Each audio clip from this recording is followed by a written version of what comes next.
Pemirsa, guna menjaga laju angka inflasi di daerah Bumi Tonsea, Bupati Minahasa Utara Ijo Neganda bersama Wakil Bupati Kevin William Lotulung secara langsung mendistribusikan pangan murah untuk operasi pasar di 10 kecamatan di Minahasa Utara.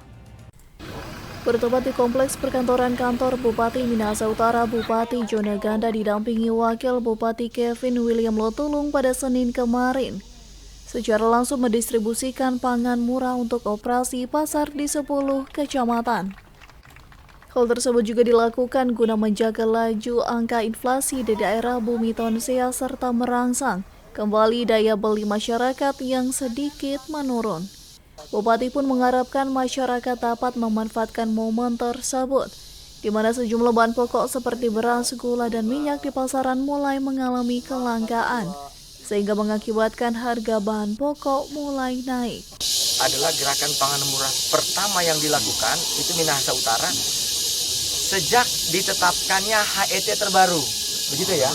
Nah, jadi karena pemerintah kan sekarang menaikkan harga eceran tertinggi dari komoditas gula, beras. Nah, dengan harga HET yang terbaru ini, maka pemerintah Kabupaten Minahasa Utara bekerja sama dengan Bulog mengadakan pasar murah, gerakan pasar murah. Nah, tentu dalam mekanisme kita, karena kita sudah sering atau sudah beberapa kali melaksanakan dan kita melaksanakan dengan sangat baik, saya juga sangat yakin perangkat daerah kita sampai di tingkat kecamatan itu mampu untuk bisa mengorganize, dibantu juga oleh Bulog, karena ini juga tentu tidak kita buka sembarangan, tetapi kita ada syarat-syaratnya, dan ini bisa berjalan dengan baik seperti yang sudah kita lakukan di beberapa waktu yang lalu.